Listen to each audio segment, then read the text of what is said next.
So this is the tortoise shed. The shed isn't quite here yet, it's still about 4 weeks away. So in the meantime we built the base ready for when it gets here.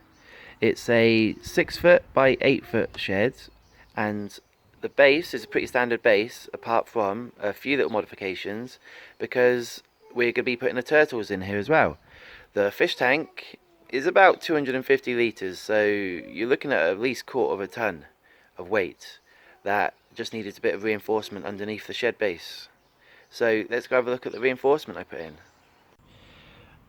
So this is the shed base. It's a pretty standard base, simple wooden structure. We dug the holes in the ground, put the posts in and surrounded it with postcrete. Soon I'll be filling the holes over with soil just to fully secure them in place. But as I said previously, on the left hand side on the screen you can see 3 extra posts. Those 3 extra posts are going to take the extra weight of the fish tank or turtle tank, whichever you want to call it. It's going to weigh about 1/4 of a tonne, so if you don't do this, over time you can get sinking on one side of the shed base, which could in turn end up destabilising the whole shed.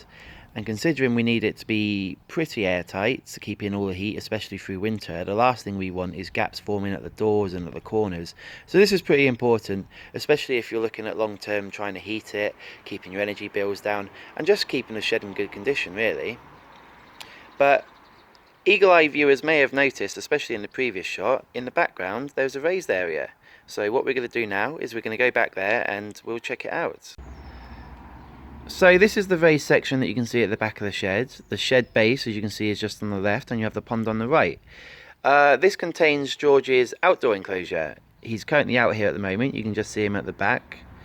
He's spending a lot of time out of here at the moment, but obviously, especially when the weather's bad and at winter, he needs to spend his time indoors.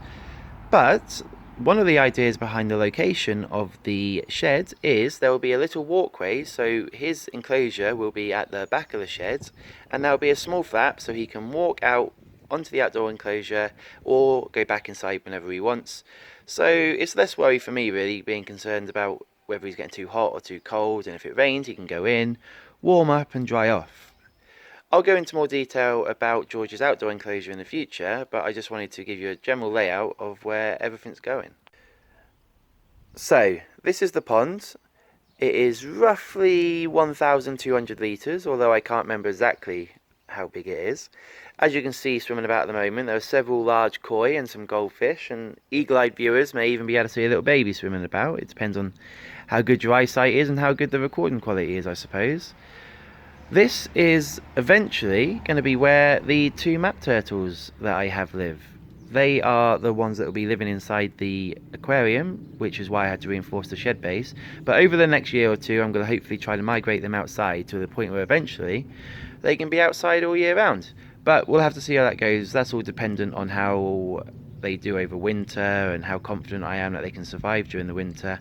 I'll go into more detail about the ponds and the equipment you can see at this end, the waterfall, and that in a future episodes. But for now, I just wanted to give you a whole idea of what's going on. So just a recap, here's the pond, here is George's outdoor enclosure, and this is eventually where the tortoise shed's going to be. Hopefully it all goes well. Thank you very much. As you can see, we have a big project ahead of us. I'm planning on updating the channel with new videos every time something big happens, and if I see anything interesting in the meantime.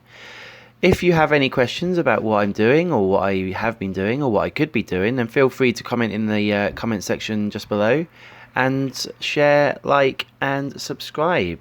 Thank you very much, and I'll see you next time.